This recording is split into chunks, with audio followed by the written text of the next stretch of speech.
Hello my crafty friends, it's Marie from Marie's Vermont Creations, and it is day 14 of the Countdown to Christmas card series with Michelle from Scrap Secrets. And the theme for today was 3D embossing folder. So this is going to be a really quick and simple card. I'm going to be using this stamp set from Simon Says Stamp for my sentiment. I think I'm going to go with this Merry Christmas, and this is called Making Spirits Bright. And then my 3D embossing folder, I believe, is from Simon Says Stamp. I don't honestly know the name. I don't save the packaging, but I am going to be using this mirror red, not vellum, mirror cardstock from my stash. Again, don't know the brand. My regular A2 size card base.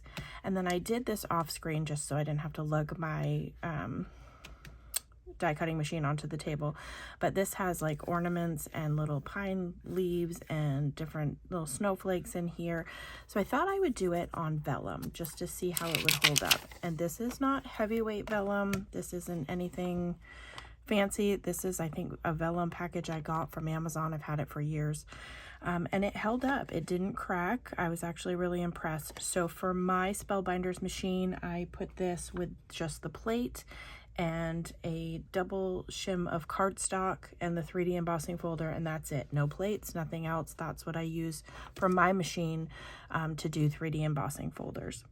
So what I'm going to do is I am just going to score this over. I'm going to just fold this over my vellum. My goodness. I'm going to score it over the red panel. And I've cut the sides so that they're even, and as you can see, I left it a little longer because I want to be able to fold this over to have something to glue it to.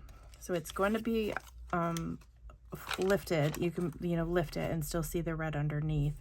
I didn't want to adhere it all the way down because vellum, you can really see your adhesive if you don't completely coat it. So I'm going to just do it this way to try to minimize seeing my adhesive. So I'm just going to use this tape runner and run that along that edge, and then line these up together best you can, and then just simply press that over, and then I could adhere this entire panel to my A2 size card base. I'm just using some liquid glue.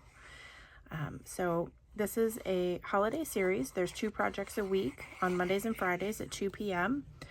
And I will link Michelle's channel down below so that you can go and check out what she's created with her 3D embossing folder, what her interpretation was. And I will also have the playlist in the more information section for 2023 and 2024. And at the end of this video, I will have the 2025 current playlist so that you can catch up if there's anything that you're missing.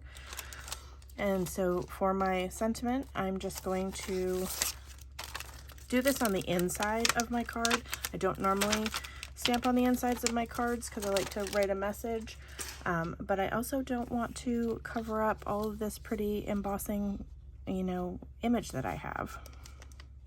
That's a little crooked, of course. Yeah, it wouldn't be a Marie card if it wasn't a little crooked.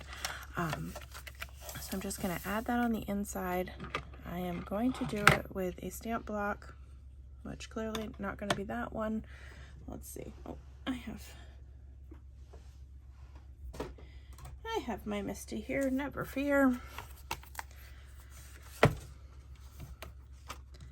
I'm just going to set that in there, put my magnet down, and add my Merry Christmas. Try to make it as straight as I can. And I am going to stamp that using VersaFine Clair Nocturne ink. Hopefully I only need to stamp it once, but we'll see how it goes. Give that a press. Perfect. So that is my quick and easy card using a 3D embossing folder. If you have any questions or comments, feel free to leave them for me down below. And as always, I hope that you have a great day.